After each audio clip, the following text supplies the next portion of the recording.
सारा syllabus discuss कर लिया था, ठीक है। अब हम उसको दोबारा रिपीट नहीं करेंगे अभी। क्यों नहीं करेंगे? क्योंकि आपको पता है ना, 2 क्लासेस उसी में लग गई है ना। तो अभी उसको वापस नहीं पढ़ेंगे, आज डायरेक्ट अपना चैप्टर 1 स्टार्ट करेंगे कि चैप्टर 1 हमारा क्या है।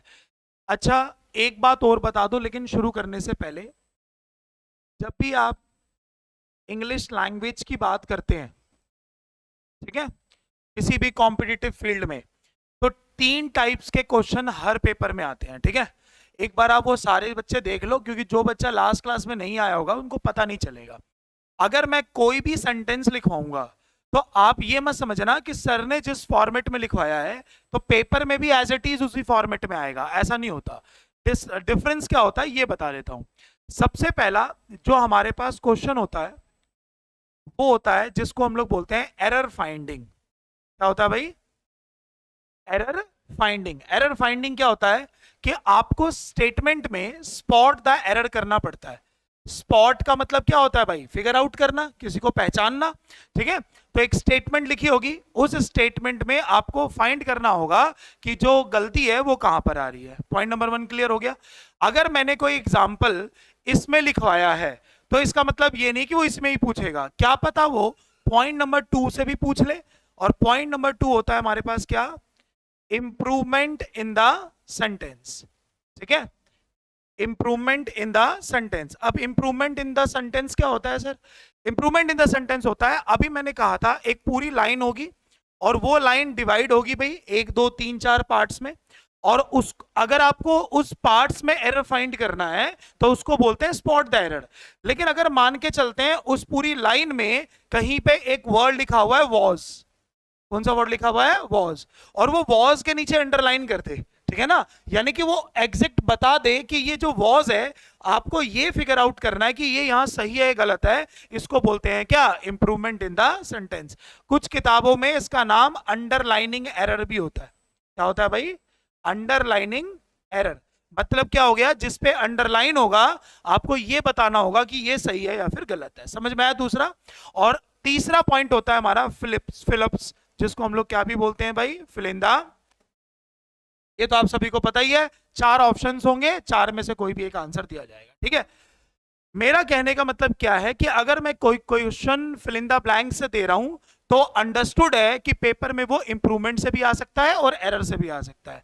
अगर कोई मैं एरर एरर से दे रहा हूं तो इसका मतलब वो एरर से तो आता ही आता है, क्या पता वो इंप्रूवमेंट से आ जाए, क्या पता वो फिल इन द ब्लैंक से आ जाए। घुमा फिरा के बात यह है कि तुम्हें आना चाहिए। अगर तुम्हें आता होगा ना तो पेपर वाला तीनों में से कोई भी पूछ लेगा, आपको उसका आंसर आता ही होगा।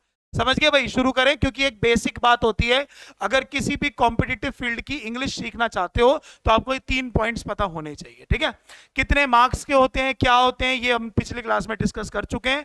हमने बस ये देखा था कि हर पेपर में इंग्लिश आती है, बस हमें इतना पता होना चाहिए। एक्सेप्ट 2 पेपर छोड़कर, एक होता है हमारा दिल्ली पुलिस के अंदर कांस्टेबल और एक होता है हमारा रेलवेज। ये 2 डिपार्टमेंट कभी भी हमारा इंग्लिश का पेपर कंडक्ट नहीं कराता। लेकिन अगर आपको दिल्ली पुलिस के अंदर हेड कांस्टेबल बनना है तो क्या इंग्लिश आएगी? बिल्कुल आएगी। एएसआई बनना है, इंग्लिश आएगी? बिल्कुल आएगी। अगर आपको मिनिस्ट्रियल के अंदर जॉब लेनी है उसके अंदर इंग्लिश आएगी? बिल्कुल आएगी। और जिंदगी में तो सपना ही मत देखना, अगर सब इंस्पेक्टर बनना है जिसके 2 स्टार्स होते हैं ना, यहाँ पे 2 स्टार्स, यहाँ पे 2 स्टार्स, तो जिसके 2 स्टार्स होते हैं वो बिना इंग्लिश के बन ही नहीं सकते। क्या कारण होता है? क्यों?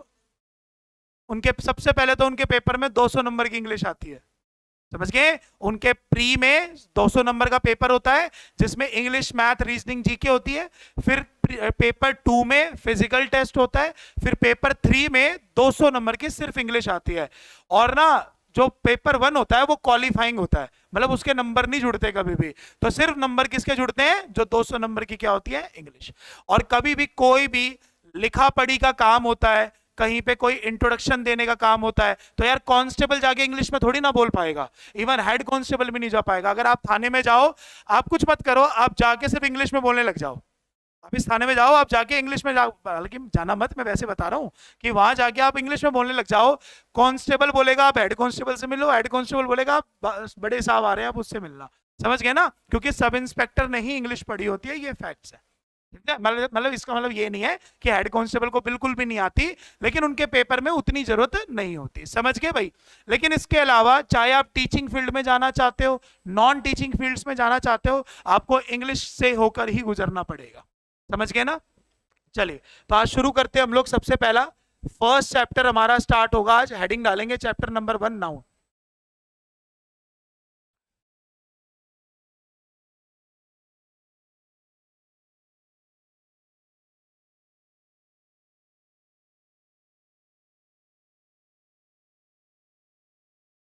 हाँ हाँ, पूछो।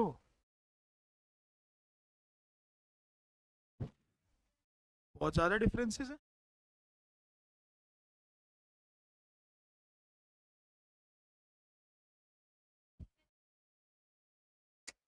हाँ, सबसे पहले देख लो भाई डिफरेंस क्या होता है। आप मुझे बताओ, ये जो इंग्लिश लैंग्वेज है ये कहाँ से बनी है? इंग्लिश लैंग्वेज कहाँ से आई है? इंग्लैंड से। इंग्लैंड तो खुद इंग्लैंड के नहीं है। यूरोप जो है, यूरोप कोई यूरोप है? बंजर जमीन हुआ करती थी यूरोप, समझ गए। और उन्हीं का बेड़ा गर्क करा हुआ है पूरे वर्ल्ड का। यूरोप ने सारी संस्कृति खराब करके रखी है, क्योंकि आपको सबको पता होना चाहिए ये धरती एग्रीकल्चर से चलती थी, समझ गए। और यूरोप में एग्रीकल्चर था नहीं, वहां तो भाई बर्फ बर्फ गिरती रहती थी 24 घंटे। और उन्होंने अपने आप को इतना सक्षम कर लिया कि पूरे दुनिया से उन्होंने एग्रीकल्चर खत्म करके कैपिटलिज्म ले आए वो लोग, मतलब पूंजीवादी, समझ गए ना। अब आज के टाइम पे कोई पूछेगा किसान बनना है या माइक्रोसॉफ्ट में जॉब करनी है, तो क्या बोलोगे? ये रीजन है। वरना अगर आप यही चीज 200-300 साल पहले जाओ, हर कोई क्या कहेगा। लेकिन इवन आज भी गांव में यही सोच होती है कि अगर हमारे पास 1 किल्ला है तो उसको 2 किल्ला करें, 3 किल्ला करें, 4 किल्ला करें, क्योंकि वो सोच ही वही है, समझ गए। तो ये अंग्रेजों का फर्क है। सीख लो भाई एक बात, आपको ये सारी चीजें आनी चाहिए, बाकी ये हमारे पेपर से रिलेटेड नहीं है। सारी की सारी इंग्लिश, ठीक है ना, ग्रीक कंट्री से, यानी कि हमारे पास कौन सी भाषा से उठाई गई है? Greek and Latin. कौन कौन सी भाषा होती है भाई? Greek and Latin. आप ग्रीक और लैटिन की 90% ऐसी बातें हैं, ऐसी सभ्यता है जो अंग्रेजों ने एज इट इज उठा रखी है। तो फर्क क्या होता है हमारा, कि कुछ कंट्रीज वाले जो होते हैं वो चैप्टर्स लिख देते हैं, समझ गए। कुछ कंट्रीज वाले क्या लिख देते हैं? लेसन्स लिखते हैं। अब हम क्या पढ़ते हैं? अब हमने तो ऐसी कंट्री के बारे में पढ़ रहे हैं जो सबको मिला के पढ़ता है। मतलब अंग्रेजों ने तो हिंदी का भी वर्ड इंग्लिश का बना रखा है। जैसे आपने एक वर्ड सुना होगा लूट, सुना है ना। अब ये लूट वर्ड इंग्लिश का वर्ड है क्या? हिंदी का वर्ड है ना। ऐसे एक वर्ड सुना हुआ है अच्छा, हाँ ये वर्ड है इंग्लिश का, आप डिक्शनरी में चेक कर लेना आपको मिल जाएगा, ठीक है। अब ये क्या इंग्लिश का वर्ड है? हिंदी का वर्ड है। उनको जो वर्ड अच्छा लगता है वो कैम्ब्रिज में या फिर ऑक्सफोर्ड में उसको ऐड ऑन कर लेते हैं। जब हम लोग चैप्टर की बात करते हैं तो ये ब्रिटिश लैंग्वेज में लिखा होता है। इसमें लिखा होता है ब्रिटिश में। और जब हम लोग लेसन की बात करते हैं तो ये कौन सी लैंग्वेज में लिखा होता है? अमेरिकन। जैसे अगर मैं आपसे बोलूं कि जो कलर की स्पेलिंग होती है, एक आप ऐसे लिखते हो और एक आप ऐसे लिखते हो, लिखते हो ना दोनों स्पेलिंग्स, तो क्या डिफरेंस होता है इसमें? हम कौन सी लिखते हैं? यूआर वाली ना, क्योंकि हम जो लैंग्वेज पढ़ते हैं वो कौन सी पढ़ते हैं? ब्रिटेन की, यानी कि ब्रिटिश लैंग्वेज। और ये जो कलर है वो कौन सी लैंग्वेज है भाई? ये अमेरिकन। समझ में आया सबको? हम कौन सी फॉलो करते हैं भाई? हम पे अंग्रेज अमेरिकन ने थोड़ी ना कर, अरे भाई जो बाहर का है, जो गोरा है, वो सारे अंग्रेज नहीं है। तुम समझो जो सारे गोरे हैं वो अंग्रेज है नहीं। हम अंग्रेज सिर्फ और सिर्फ ब्रिटेन के लोगों को बोलते हैं, ध्यान रखना ये बात, ठीक है। क्योंकि क्यों बोलते हैं इसके पीछे रीजन पता है ना, क्योंकि उन्होंने पे हमारे ऊपर 200-300 साल तक क्या करा है भाई? राज करा है। समझ में आया सबको, सभी को? तो इसीलिए ये डिफरेंसेस होता है, और सेम यहाँ पर भी यही डिफरेंस होता है। और हम लोग 90% चैप्टर पढ़ते हैं, 10% होता है कि कोई क्या लिखवाया आपसे लेसन। देखो मैंने भी क्या लिखवाया चैप्टर, समझ गए भाई? शुरू करूं मैं? चलो, फर्स्ट चैप्टर हम लोग पढ़ेंगे यहाँ पर कौन सा भाई? नाउन। देखो क्या आपके पेपर में ऐसे क्वेश्चन आता है कि लो भाई ये नाउन के क्वेश्चन है तुम सॉल्व करो, ऐसे क्वेश्चन आता है? नहीं। पेपर में हमेशा मिक्स ग्रामर आती है, ठीक है ना। बट मिक्स कब पढ़ सकते हो? जब आपको ऑलरेडी कुछ ना कुछ आता हो, ठीक है। तो कहने का मतलब क्या है कि हम बेशक चैप्टर वाइज पढ़ेंगे और कुछ चैप्टर्स के बाद इस पूरी ग्रामर को क्या कर देंगे भाई? मिक्स कर देंगे। लेकिन चैप्टर तो पढ़ना जरूरी है ना। सेम वही बात मैथ्स वाली बात भाई, मैथ्स में हमें पता है कि हमारे पास 12-13 चैप्टर्स आते हैं, लेकिन आप टॉपिक वाइज ही तो कोई चीज को पढ़ सकते हो ना। तो सेम इंग्लिश में भी यही बात होती है भाई, ठीक है। चलो, अगर मैं बात करूं नाउन की डेफिनेशन की, तो सबको पता है नाउन का डेफिनेशन क्या होता है? इसमें बोला जाता है कि it is the name of person, place, thing, idea और कंसेप्ट। ठीक है, क्या लिखा हुआ है कि it is the name of person, place, idea और कॉन्सेप्ट। ठीक है, ये हमारे वर्ड जब कभी भी आ जाए कि अगर कोई वर्ड पर्सन को डिनोट कर रहा है, अगर कोई वर्ड प्लेस को डिनोट कर रहा है, अगर कोई वर्ड थिंग को डिनोट कर रहा है, कोई आइडिया को डिनोट कर रहा है, कोई कॉन्सेप्ट को डिनोट कर रहा है, वो हमारा सिंपल क्या होता है? नाउन। अब यार हम कोई बच्चे नहीं है, मैं तुम्हें लिखवाऊं राम जो है वो नाउन है, नजफगढ़ जो है वो नाउन है, आप सबको पता होना चाहिए ये सब। ठीक है, हम इसमें नहीं बढ़ेंगे, हम आगे बढ़ने जा रहे हैं। ठीक है, पेपर में कभी भी आपकी डेफिनेशन नहीं आएगी। इस चैप्टर में आपके पास कुछ टॉपिक्स आएंगे, आपको उन टॉपिक्स के बारे में पता होना चाहिए। सबसे पहला जो टॉपिक आएगा उसका नाम होगा नाउन कॉन्सेप्ट।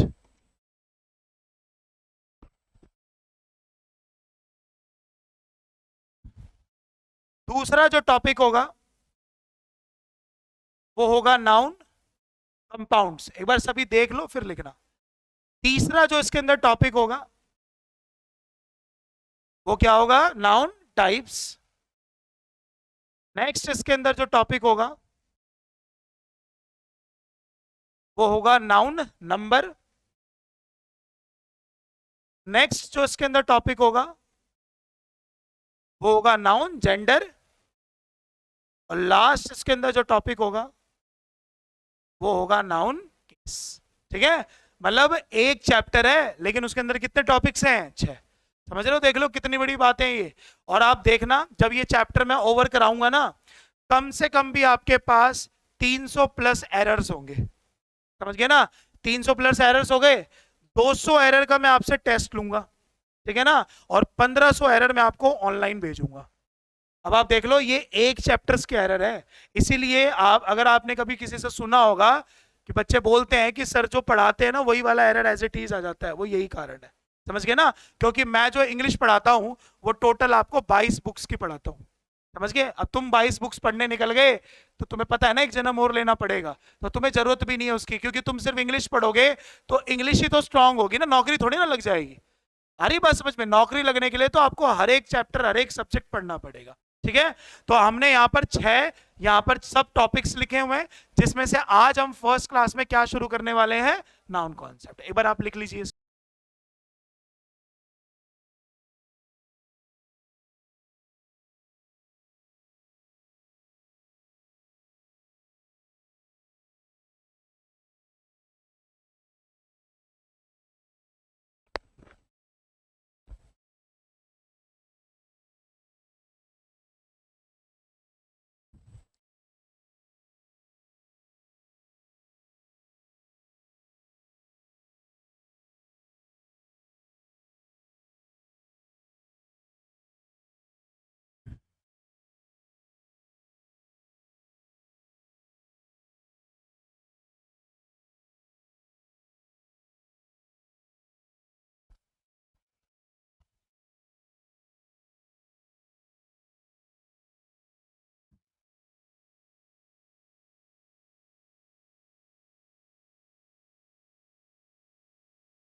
किसी को पता है कितने टाइप के जेंडर होते हैं?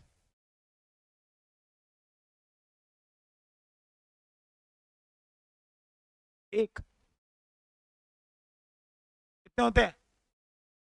हाँ? 3। कौन कौन से बताइए?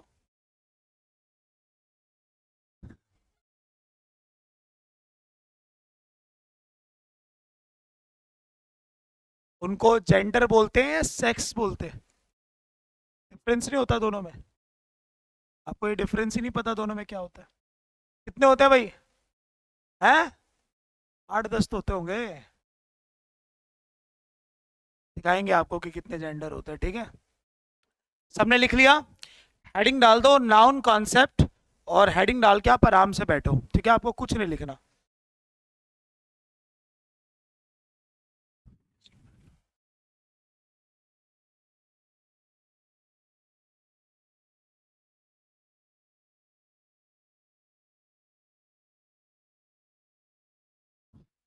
डाली हेडिंग, ठीक है, बिल्कुल नहीं लिखना, अच्छे से सुनना। तो नाउन कॉन्सेप्ट है ना, वो 3 पार्ट्स में भाई डिवाइड है। सबसे पहला इसमें एक टॉपिक है जिसका नाम है हमारे पास क्या, नाउन इन एपोजिशन, ठीक है। अगर आप 2021 का पीआरटी का पेपर उठा के देखोगे ना, जो टीचिंग एग्जाम्स के लिए होता है, जो बच्चे जेबीटी करते हैं उनके लिए, उनके पेपर में ये डायरेक्ट क्वेश्चन पूछा था, अंडरलाइन करके वर्ड, कि बताओ ये वर्ड इस सेंटेंस में क्या बन रहा है, ठीक है। तो यानी कि एक ऐसा टॉपिक है जो आए दिन एग्जाम्स में पूछता रहता है। दूसरा, अगर मैं आपको बोलूं कि कोई भी एक भी ऐसा पेपर नहीं बनता इंग्लिश का जिसमें एक क्वेश्चन ना आए, और वो क्वेश्चन कौन सा होता है, हमारा सब्जेक्ट वर्ड। हर पेपर में, मतलब जिसमें भी इंग्लिश आएगी ना, आपको एक क्वेश्चन जरूर इसमें से दिखेगा। वो अलग बात है, आपको पता नहीं चलेगा यार ये क्वेश्चन होता कौन सा है, ठीक है। और तीसरा होता है हमारे पास, जिसका नाम होता है हमारे पास क्या भाई, सेंटेंस, ठीक है ना। तो नाउन कॉन्सेप्ट हमारा कितने पार्ट्स में डिवाइड होता है भाई, 3। अच्छा एक बात और बता दूं, तुम किसी बुक में मत ढूंढने लग जाना कि नाउन कॉन्सेप्ट कहां पर है और ये 3 पार्ट्स है, ये कहीं बुक में नहीं मिलेंगे आपको, ये मैंने बनाया हुआ है, समझ गए ना। मुझे पता है कि बच्चों को ये 3 किस वजह से सिखाने पड़ रहे हैं शुरू में, ठीक है ना। अब इन तीनों में भी हमें सबसे पहला जो शुरू करना है वो कौन सा वर्ड है भाई, नाउन इन एपोजिशन। आज की क्लास हमारी इसी वर्ड की होगी भाई, कौन सी, नाउन इन एपोजिशन की, ठीक है भाई। जिसको भी जो भी बात समझना है वो नॉक करके जरूर पूछ लेना कि सर एक बार इसका मतलब दोबारा बता दो, ठीक है। सबसे पहला क्वेश्चन होगा, आप पढ़ो, इसमें लिखा हुआ है कि नाउन, नाउन इन एपोजिशन, ये वर्ड बना तो नाउन से ही है ना। तो पहला क्वेश्चन ये आएगा कि सर नाउन इन एपोजिशन और नाउन में डिफरेंस क्या होता है, ठीक है ना। लेकिन डिफरेंस पढ़ने से पहले मैं आपको डायरेक्ट ये बता देता हूं कि इसमें जो गलती आएगी वो किससे रिलेटेड आएगी, यानी कि it relates with verb in the sentence. क्या बोल रहा है भाई, ये किससे रिलेट्स करेगा भाई, वर्ब से। यानी कि जो मिस्टेक आएगी वो किससे रिलेटेड आएगी, हमारी verb। समझ गए भाई। चलो अब इसका एक बार एग्जांपल दे रहा हूं, आप एक बार अच्छे से देखना कि दोनों एग्जांपल क्या है।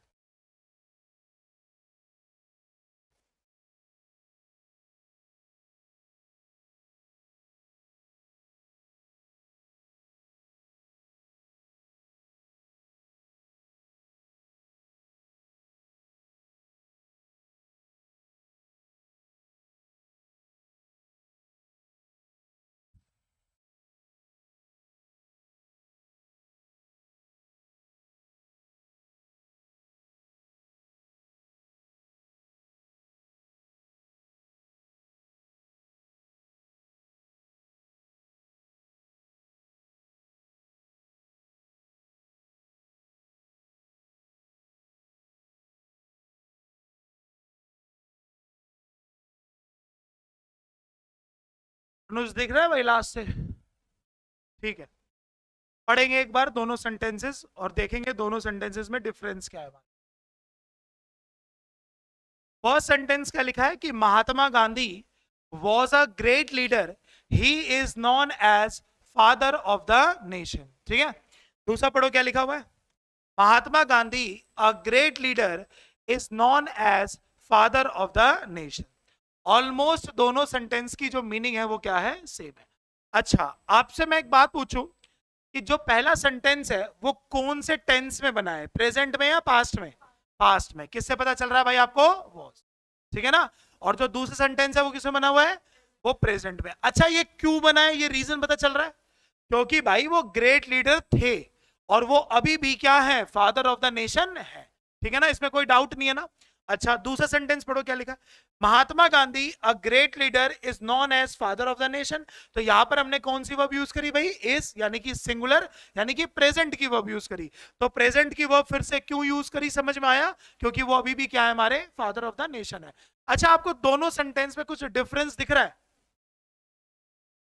देखो दिमाग लगाओ, इस दोनों सेंटेंस में किसके बारे में बात हो रही है भाई? महात्मा गांधी। तो महात्मा गांधी जो है वो क्या है? नाउन है। नाउन है ना, पर्सन का नाम है ना भाई। तो पर्सन का नाम यहां पर भी है और पर्सन का नाम यहां पर भी है। लेकिन आप नोटिस करिए दोनों में एक छोटा सा डिफरेंस है। डिफरेंस ये है कि जो पहले में नाउन है ना, उसके जस्ट बगल में उनकी डिटेल नहीं आ रही। डिटेल का मतलब क्या होता है भाई? जरा इसके बारे में पढ़ते हैं। जैसे मैं कहूं कि मेरा नाम है प्रिंस, तो मैं अपने नाम के साथ बोलूं द फैकल्टी ऑफ इंग्लिश, तो ये क्या है? मेरी डिटेल है ना। मैं कहूं कि जो ये वॉल है ये ब्यूटीफुल है, तो ब्यूटीफुल क्या है? ये डिटेल है ना। मैं कहूं जो लड़की है वो इंटेलिजेंट है, तो इंटेलिजेंट क्या है? डिटेल है। समझ गए? और डिटेल को ही ग्रामर में एक वर्ड बोला जाता है जिसका नाम क्या होता है भाई? एडजेक्टिव, है ना। हिंदी में विशेषण बोलते हैं, और विशेषण का मतलब क्या होता है? जो संज्ञा और सर्वनाम की विशेषता बताता है उसको हम लोग क्या बोलते हैं? विशेषण। यही तो बात है ना। तो अगर मैं आपसे पूछूं इन दोनों में देखो डिफरेंस क्या है? इन दोनों में डिफरेंस ये है कि पहले में जो महात्मा गांधी है यानी कि नाउन है, इसके जस्ट बगल में डिटेल नहीं है। लेकिन सेकंड वाले में क्या है? नाउन के जस्ट बगल में क्या है भाई? उनकी डिटेल है ना, कि वो ग्रेट लीडर थे, यानी कि हम इनको क्या बोल सकते हैं भाई? डिटेल्स। अगर किसी भी नाउन के जस्ट बगल में, मैं फिर से कह रहा हूं कहां पर? जस्ट बगल में अगर उनकी डिटेल आ जाए तो वो वर्ड उस केस में नाउन ना होकर क्या होता है? Noun in apposition. ठीक है। और जो फर्स्ट सेंटेंस है, क्या ये इसके अंदर नाउन इन एपोजिशन है या नाउन है? नाउन है। क्यों है नाउन? क्योंकि इसके बगल में क्या नहीं आई भाई? डिटेल नहीं आई। समझ में आया? अगर कोई भी नाउन अपने जस्ट बगल में अपनी डिटेल ले ले तो वो उस केस में नाउन ना रहकर क्या बन जाता है? नाउन इन एपोजिशन। समझ में आया सबको? अगर मैं किसी एग्जांपल में, किसी सेंटेंस में एक एग्जांपल दूं कि मोदी, और एक एग्जांपल दूं कि Modi the PM of India, difference आया दोनों सेंटेंस में? अगर मैं बोलूं मोदी और एक में क्या बोलूं? Modi the prime minister of India, तो फर्स्ट सेंटेंस में जो मोदी है वो क्या बनेगा भाई? नाउन। लेकिन जो सेकंड सेंटेंस है इसमें मोदी क्या बनेगा भाई? Noun in apposition. भाई कोई दिक्कत है इस बात में? अभी मैंने अपने आपको क्या कहा कि मेरा नाम क्या बनेगा? नाउन। मैं अगर अपने नाम के जस्ट बगल में लिख दूं द फैकल्टी ऑफ इंग्लिश, तो मेरा नाम क्या बन जाएगा?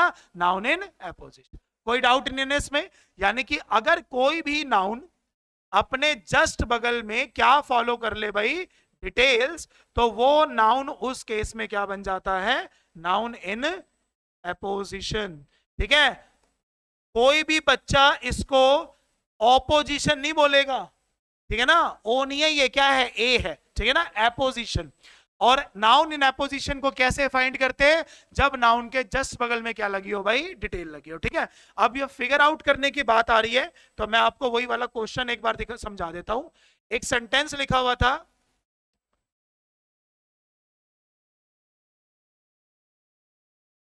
क्या लिखा हुआ था? धोनी, कॉमा लगा के क्या लिखा था? Clever man. समझ गए? अब आप देखो, ये पूरा एक सेंटेंस था, मैंने आपको आधी बात लिखी है। अब आप बताओ धोनी के जस्ट बगल में क्या लग गया भाई? Clever man. किसके बारे में डिटेल दे रहा है? धोनी के बारे में। यानी कि अगर ये डिटेल है तो यानी कि ये वर्ड हमारा क्या बन जाएगा भाई? कोई डाउट है नाउन इन अपोजिशन को फाइंड करने का? अभी एरर कराऊंगा आपको, उसमें यही फाइंड करना होगा और इसी पॉइंट ऑफ व्यू से गलती निकालनी होगी। ठीक है। अब सर बोलो,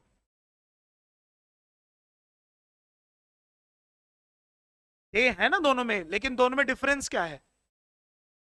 नहीं नहीं, दोनों में डिफरेंस देखो। नाउन में क्या डिफरेंस है? पहले में भी डिटेल है, दूसरे में भी डिटेल है। पहले में जो डिटेल है वो नाउन के जस्ट बगल में नहीं है। अरे फिर वही वाली बात यार, बगल में डिफरेंस नहीं हो। मैं लिख दूं Dhoni is a clever man और Dhoni a clever man, difference नहीं है इसमें। नहीं समझे आप मेरी बात? आप मुझे सिर्फ ये बता दो, जो हमारी आंखें देख रही है वो दोनों सेंटेंस सेम है? नहीं है ना। तो ये ग्रामर का अलग पॉइंट होता है, ये ग्रामर का अलग पॉइंट होता है। हमें बचपन से ये वाला पॉइंट सिखाया गया है, समझ गए, नाउन का। आप में से कम 90% बच्चे ऐसे होंगे जो नाउन इन अपोजिशन पहली बार सुन रहे होंगे, है ना। तो भाई क्यों सुन रहे हैं? क्योंकि पढ़ाया नहीं गया ना कभी भी हम लोगों को। समझ में आ रही है? कॉम्प्लेक्स मत हो जाओ। इंग्लिश ग्रामर में ऐसी ऐसी चीजें हैं जो आप लोग अपने आप उलझते रहोगे। मैंने इंग्लिश को बहुत मुश्किल से सरल बनाया है, ठीक है। आप बस उसको फॉलो करते रहो, आपको देखना कभी भी इसमें प्रॉब्लम नहीं आएगी। आपसे कोई पूछेगा नाउन इन अपोजिशन को इलेबोरेट करके दिखाओ, क्या आप कर सकते हो?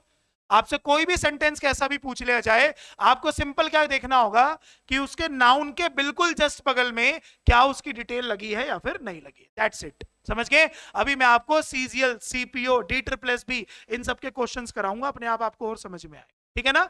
तो क्लियर है ना? इसमें देखो, इसमें महात्मा गांधी के बगल में वॉज आ गया।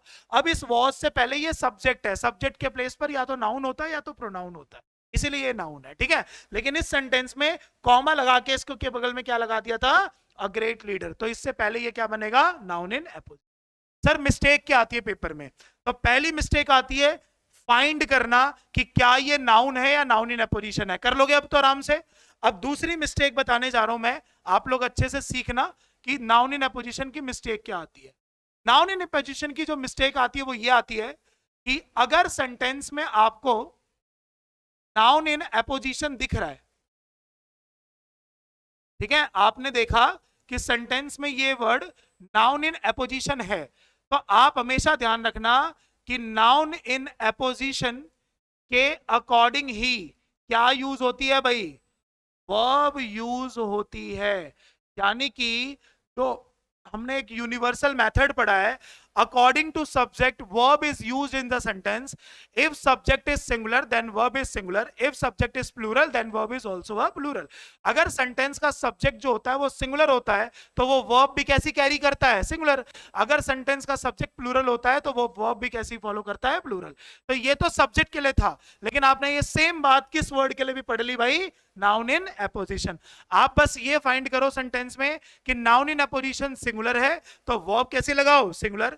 नाउन इन अपोजिशन प्लूरल है, वर्ब कैसे लगाओ? प्लूरल। अब जरा एक बार पिछले सेंटेंस में देखते हैं, आप पढ़ो। इसमें ये क्या लिखा था? महात्मा गांधी। सिंगुलर है प्लूरल है? सिंगुलर है। तो आप पढ़िए, मैंने यहां पर कौन सी वर्ब लगाई थी? इज। इसीलिए ये करेक्ट था। मतलब पेपर में इतना आसान नहीं आएगा, अभी तो तुम्हें दिखाऊंगा सीजीएल का क्वेश्चन, ये तो मैंने तुम्हें समझाने के लिए लिखवाया था। हो गया? क्लियर हो गया? दूसरा तरीका क्या होता है सर, आप क्या करो, आपको पता है कि नाउन इन अपोजिशन होगा तो उसके जस्ट बगल में क्या लगी होगी? डिटेल लगी होगी। आप अपने माइंड में ना, माइंड में आप क्या करके देखो कि remove the details in the sentence. मतलब आप अपने माइंड में बोल रहा हूं बार बार, कि आप अपने माइंड में क्या करो, जो सेंटेंस में डिटेल लगी हुई है ना, आप उसको हाइड कर लो। क्योंकि जब आप उसको हाइड कर लोगे तो सेंटेंस छोटा हो जाएगा, तो आपको अपने आप पता चल जाएगा कि इसके अकॉर्डिंग वर्ब आ रही है कि नहीं आ रही है। जैसे आप पढ़ो, इस सेंटेंस के अंदर डिटेल क्या थी? अ ग्रेट लीडर। अगर मैं इस ग्रेट लीडर को छुपाता हूं तो ये सेंटेंस क्या बनेगा? कि Mahatma Gandhi is known as father of the. आ गया ना आंसर? तो दो तरीके से इसका आंसर आता है। एक आता है, आप क्या करो, फाइंड कर लो सब्जेक्ट को, मतलब नाउन इन अपोजिशन क्या है, वर्ब लगा दो। और दूसरा क्या होता है कि ये फाइंड कर लो कि ये वाला वर्ड अगर मैं हटा के चेक कर रहा हूं तो सेंटेंस सही आ रहा है या गलत आ रहा है। हो गया भाई? क्लियर हो गया? चलो, अब ये तो बात ऐसी थी कि ठीक है सर हमने फाइंड कर लिया, सर वर्ब कौन सी सिंगुलर होती है, प्लूरल होती है, ये तो बता दो। मतलब ये भी बताऊं? चलो बता देता हूँ, आज पहली क्लास है इसलिए कुछ नहीं बता रहा, मतलब कुछ बोल नहीं रहा। बाकी आपको आना चाहिए सारी सिंगुलर प्लूरल वर्ब। देखो, हमें टेंस का चैप्टर पढ़ना है तो उसमें तो हम अच्छे से पढ़ेंगे ही सारा, लेकिन एटलीस्ट आपको बेसिक मतलब वर्ब आ जाए। आपसे मैं बिल्कुल एक्सपेक्ट नहीं करता कि आपको कुछ भी आता हो। आप बिल्कुल, अगर इंग्लिश में जीरो भी होगे ना तो भी मुझे कोई प्रॉब्लम नहीं है, अगर आपके अंदर डेडिकेशन है सीखने की। लेकिन एटलीस्ट आप बस ये याद कर लो कि कौन सी वर्ब सिंगुलर है और कौन सी वर्ब प्लूरल है। मतलब मैं आपसे बोलूं आई के साथ हैज लगेगा या हैव लगेगा, एटलीस्ट आपको इतना पता होना चाहिए, ठीक है? तो एक बार देखो, मैं आपको ये चीज बता देता हूं। यहां पर हम सिंगुलर वर्ब लिख देते हैं और यहां पर हम लोग प्लूरल वर्ब लिख देते हैं। यह उनके लिए है जिन्होंने कभी वर्ब नहीं पढ़ी, क्योंकि भाई अगर आपको ये नहीं आता होगा तो हम टॉपिक नहीं पढ़ पाएंगे, ठीक है? तो जैसे हम लोग सबसे पहली अगर मैं बात करूं तो प्रेजेंट इंडेफिनिट में हमारे पास जो वर्ब होती है वो दो होती है। कौन कौन सी भाई? V1 और V5। यहां प्रेजेंट की बात कर रहा हूं मैं, ठीक है? कौन कौन सी वर्ब होती है? V1 और V5। अब सर ये V1 और V5 वर्ब जो होती है, सिंगुलर में V5 और प्लूरल में V1, ये होती कौन सी? एक बार ये सीख लो। टोटल वर्ब्स की कितनी फॉर्म्स होती है भाई? 5, ठीक है? पहला गो लिखा, दूसरा वेंट लिखा, तीसरा गॉन लिखा, चौथा गोइंग लिखा और पांचवा गोज लिखा। यानी कि जो वर्ब की फोर्थ फॉर्म होती है ये कौन सी होती है भाई? V1 के साथ आईएनजी। और वर्ब की फिफ्थ फॉर्म कौन सी होती है? V1 के साथ एस और ईएस होता है ना। जैसे अगर कोई प्ले की फॉर्म पूछेगा तो play, second form played, third form भी प्लेड, फोर्थ फॉर्म प्लेइंग और फिफ्थ फॉर्म प्लेस। अगर आप किसी भी वर्ब में यानी कि वर्ब की फर्स्ट फॉर्म में एस और ईएस लगाओगे तो वो वर्ब हमारी कैसी बन जाएगी भाई? सिंगुलर। समझ गए? राम के साथ गो आएगा, गोज आएगा, गोज। ठीक है ना। शी के साथ कम आएगा, कम्स आएगा, कम्स। और वही अगर प्लूरल सब्जेक्ट है, जैसे लिखा हो वी, तो वी स्पीक्स होगा या वी स्पीक होगा? वी स्पीक होगा, क्योंकि वी प्लूरल है तो उसके साथ वर्ब भी कौन सी आएगी? प्लूरल। अच्छा, दूसरी सिंगुलर में कौन कौन सी होती है भाई? एक होती है इज और एक होती है एम। और प्लूरल कौन सी होती है भाई इसकी? आर। ठीक है। तीसरी होती है हमारी सिंगुलर में कौन सी? हैज। और इसमें कौन सी होती है भाई? हैव। और अगला एक होती है हैज बीन और एक होती है, ठीक है भाई। बट ये सारी किसकी थी? प्रेजेंट की थी। अगर मैं यही किसकी बात कर दूं भाई? पास्ट की। तो पास्ट में V2 जो होता है वो सिंगुलर भी होता है और प्लूरल भी होता है। ठीक है, दोनों जगह करेक्ट होता है। दूसरा, वॉज जो होता है वो सिंगुलर होता है और जो वर वर्ब होती है वो प्लूरल होती है। ठीक है। उसके बाद हैड सिंगुलर भी होता है और हैड प्लूरल भी होता है। हैड बीन सिंगुलर भी होता है और हैड बीन प्लूरल भी होता है। तो देखो, जो दोनों सेम होती है वो पेपर में थोड़ी ना आएगा, क्योंकि ऐसा थोड़ी ना पूछेगा हैड का के हैड लगा दो। ठीक है ना। वो आपसे वही वाले वर्ड देगा जो सिंगुलर प्लूरल चेंज होते हैं। हो गया? क्लियर हो गया? तो हमारा काम क्या है? सेंटेंस में नाउन इन अपोजिशन को फाइंड करना और चेक करना क्या उसके अकॉर्डिंग वर्ब सही है या गलत है। और आपके अंदर इतना जिगरा होना चाहिए कि अगर वर्ब करेक्ट है तो आप आंसर नो एरर भी बताओ, क्योंकि पेपर में नो एरर भी होता है और बच्चे नो एरर बताते ही नहीं है। मतलब ये वो वाली बात है, मैं तुमसे बोल दूं Ram is going to school, इसके अंदर आप एरर बताओ, आप कुछ ना कुछ करके एरर बता ही दोगे। कहोगे हाँ सर ये गलत है। अरे भाई ये भी तो दिमाग लगाओ कि Ram is going to school का क्या पता सेंटेंस होगा वो करेक्ट भी होगा। तो इसीलिए सिर्फ ये देखना है कि नाउन इन अपोजिशन के अकॉर्डिंग वर्ब करेक्ट है या फिर रॉन्ग है। अगर करेक्ट है तो इसका मतलब आंसर क्या होगा? No error. और इनकरेक्ट है तो आप उसको वर्ब को वहां पर ठीक कर देना। समझ गए? चलो एक बार पहले इतना लिख लो फिर आगे कंटिन्यू।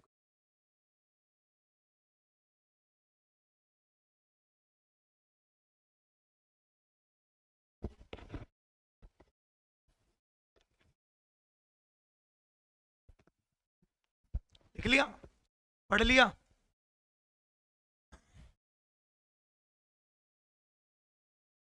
चलिए अब कोई ना लिखे, सारे बोर्ड पर देखना। टाइम दूंगा मैं आपको लिखने का, तब आप लिखेंगे।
हट जा, यहाँ तक आवाज ना आए मेरे को। ठीक है, जब आपको टाइम दूंगा बोलने का तब बोलना।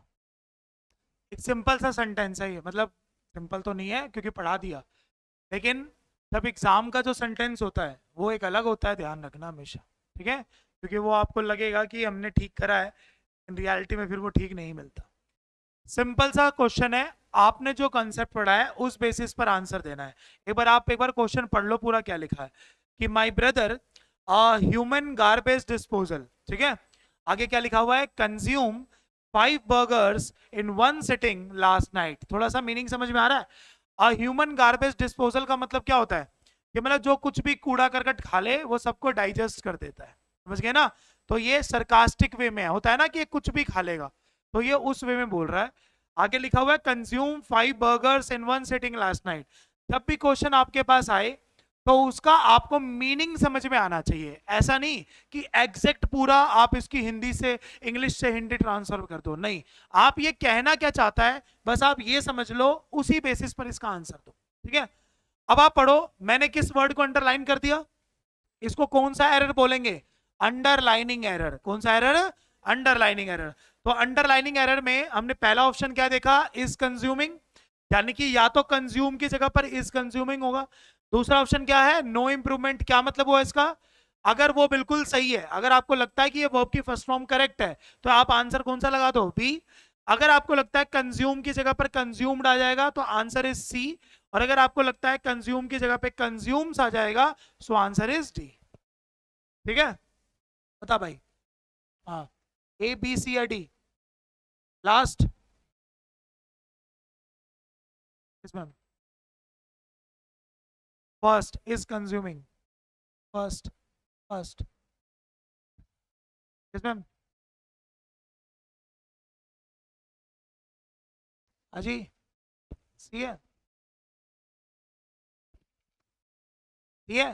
सबसे लास्ट भाई। अरे क्यों छुप रहा है भाई, इधर आ जा। हाँ बचेगा, कितने लोग हैं जो बच जाएगा भाई। कौन सा है, ए बी सी या डी, ई। वहां से कहा था फालतू दिख रहा हो। चलिए ध्यान से सुनिएगा, ये पहले तो वर्ब की कौन सी फॉर्म है, फर्स्ट फॉर्म। फर्स्ट फॉर्म जो होती है वो सिंगुलर होती है या प्लूरल होती है भाई, प्लूरल। सिंगुलर अभी तो बताई थी, वर्ब की फर्स्ट फॉर्म क्या होती है, प्लूरल। याद करो इस बात को। और जब भी तुम वर्ब की फर्स्ट फॉर्म में एस और एस लगाओगे तो वो वर्ब की कौन सी फॉर्म बन जाएगी, पांचवी। और वर्ब पांचवी हमेशा क्या हो जाती है, सिंगुलर। देखो ये ना अपोजिट होता है नाउन का, क्योंकि तुम किसी वर्ड को जैसे बॉय का बॉयज करोगे तो सिंगुलर से क्या हो जाएगा, प्लूरल, है ना। अगर तुम किसी नाउन में एस और एस लगाओगे तो नाउन प्लूरल हो जाता है, लेकिन अगर तुम वर्ब में एस और एस लगाओगे तो वर्ब कैसा हो जाता है, सिंगुलर। ध्यान रखो। तो अगर ये वर्ब की फर्स्ट फॉर्म है तो आप मुझे बताओ, ये जो हमने वर्ड लिखा था माय ब्रदर, ये नाउन है या नाउन इन एपोजिशन है, भाई नाउन इन एपोजिशन है ना। कैसे पता चल रहा है, अरे भाई इसके जस्ट बगल में अब ह्यूमन गार्बेज डिस्पोजल लिखा हुआ है ना। तो यानी कि नाउन इन अपोजिशन है तो इसके अकॉर्डिंग वर्ब आएगी। और ये सिंगुलर है प्लूरल है, सिंगुलर है। तो जब ये सिंगुलर है तो ये वर्ब की कौन सी फॉर्म थी, फर्स्ट फॉर्म। तो क्या इसका बी वाला ऑप्शन होता, क्योंकि वर्ब जो हमारे पास सब्जेक्ट है वो सिंगुलर है और जो वर्ब है वो कैसी है, प्लूरल। अब देखो, सिंगुलर तो इज कंज्यूमिंग भी है और सिंगुलर तो कंज्यूम्स भी है, बट आप पढ़ो सेंटेंस के लास्ट में क्या लिखा हुआ था, लास्ट नाइट। तो प्रेजेंट है या पास्ट है, तो आंसर क्या हो जाएगा, कंज्यूम। समझ गए भाई। अगर मैं इसका आंसर लास्ट नाइट हटा देता, क्या हटा देता, लास्ट नाइट हटा देता, तब आंसर क्या होता, कंज्यूम्स, डी हो जाता फिर, क्योंकि प्रेजेंट का क्वेश्चन था सो आंसर भी किस में आ जाता, प्रेजेंट में। हुआ, क्लियर हुआ। लिखो लिखो, बहुत क्वेश्चन है भी।